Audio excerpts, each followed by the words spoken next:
One day, Edward was in the shed where he lived with the other engines.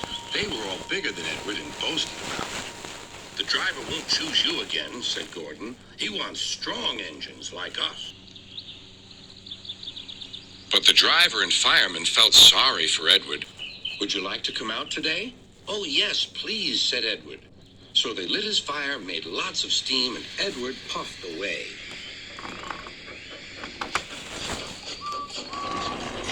The other engines were very cross at being left behind.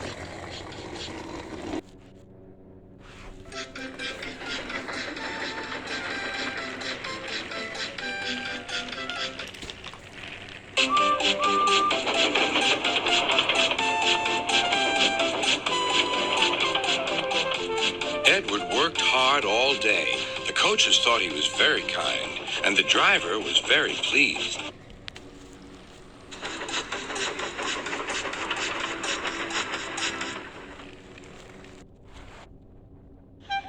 "I'm going out again tomorrow," Edward told the other engines that night. "What do you think of that?"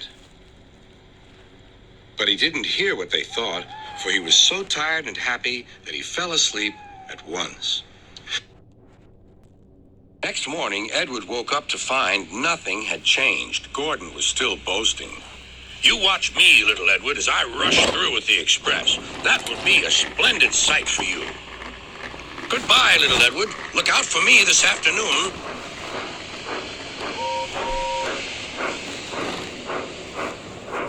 Edward went off to do some shunting. He liked shunting. It was fun playing with freight cars. He would come up quietly and give them a push. Then he would stop, and the silly freight cars would go bump into each other. "Oh!" they cried. "Whatever is happening?"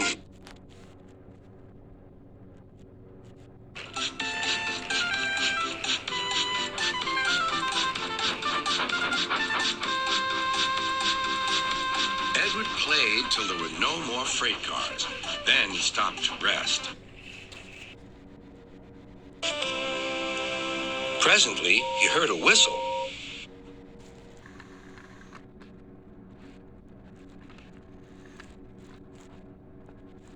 Gordon was cross.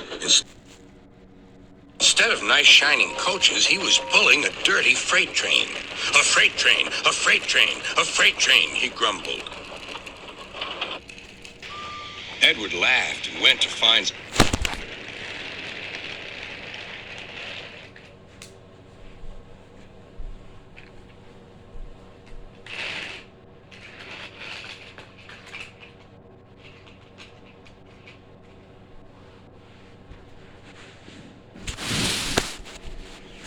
But Edward laughed and went to find some more freight cars. Then there was trouble. "Gordon can't get up the hill," the porter called to Edward's driver. "Will you take Edward and push him, please?"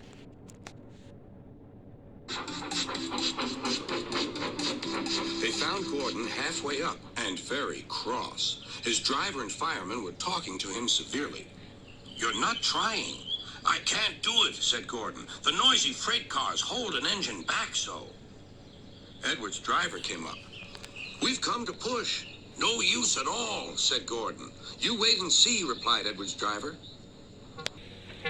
They brought the train back to the bottom of the hill.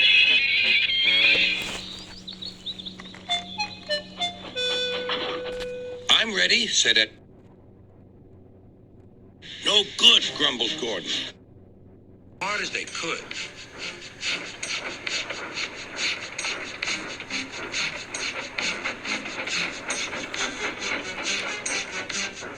"I can't do it. I can't do it. I can't do it," puffed Gordon. "I will do it. I will do it. I will do it," puffed Edward. Edward pushed and puffed and pushed as hard as ever he could. And almost before he realized it, Gordon found himself at the top of the hill. "I've done it! I've done it! I've done it!" He forgot all about kind Edward and didn't say thank you. Edward was left out of breath and far behind, but he was happy because he had been so helpful. At the next station, he found that the driver and fireman were very pleased with him. The fireman gave him a nice long drink, and the driver said, "I'll get out my paint tomorrow and give you a beautiful coat of blue with red stripes. Then you..."